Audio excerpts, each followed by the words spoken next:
8th Dhul Hijjah, known as Yawm al-Tarwiyah, is the first official day of Hajj, when international pilgrims enter the state of ihram again from their hotels and travel to Mina, which is about 8 km from al-Haram. The journey typically takes 2 to 3 hours, including breaks and heavy crowds. Pilgrims must prepare mentally, physically, and spiritually before leaving their hotels, from packing bags to wearing ihram and undertaking the long walks during Hajj.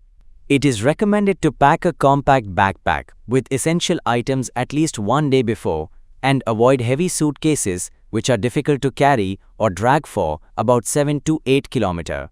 Also, there won't be room in the tents for storage.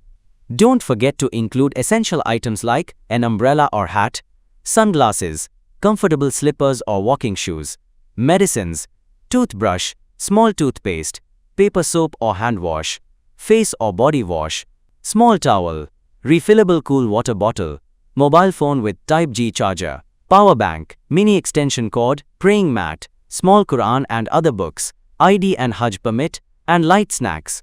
Remember to bring 1 or 2 pairs of decent clothes to wear after exiting the state of ihram at Mina on the 10th of Dhul Hijjah to celebrate the Eid festival. On the 8th of Dhul Hijjah, pilgrims must take a shower, cut their nails, and trim or shave unwanted hair before wearing the ihram garments for Hajj. For men, it should be 2 pieces of white cloth, while women are free to wear a decent Islamic dress with a head covering of any color. Hands and faces must remain uncovered. Then perform 2 rak'ahs of nafil salah either at the hotel or al-Haram, make a new niyyah intention for Hajj and recite the talbiyah. Generally, the group leader insists on leaving the hotel after Isha Salah on the night of 7th Dhul Hijjah to avoid heavy traffic and sunlight. It is recommended to follow the group leader's instructions.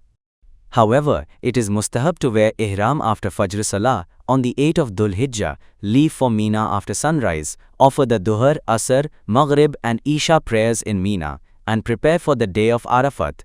If you are getting late, try to reach your Mina tent before 10 a.m. to avoid harsh sunlight and extreme heat. Generally, taxi and bus services are available on the route from al-Haram to Mina. Don't waste time waiting for vehicles, as it takes longer to reach due to heavy crowds and frequent route changes. Also, they will drop you far from your tent area. The pedestrian tunnel starts near the Safa and Marwa side of Masjid al-Haram, close to the birthplace of the Prophet, peace be upon him, which is now a library. The tunnel is spacious, well lit, and equipped with cooling blowers, facilitating the flow of people. Always stay close to your group. Due to heavy crowds, there is a high chance of getting separated.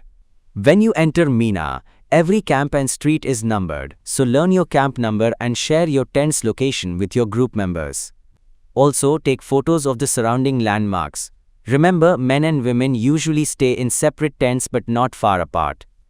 When you enter your tent, calmly select your space and place your belongings near your sleeping mat. Avoid confrontations or arguments over space in the tent. If possible, don't choose a tent near the toilets or cooking area.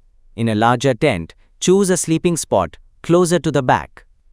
The front and middle areas inside the tent are usually reserved for salah, lectures, and eating. Mark the nearest shopping center, catering services, and medical store to avoid long walks.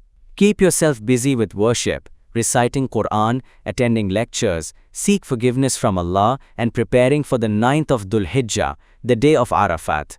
Avoid worldly talks when and if necessary. We hope this video clarifies your doubts.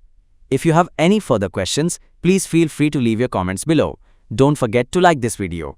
Subscribe to the channel for Mankind for more informative content and share it with your friends and family. May Allah bless you all.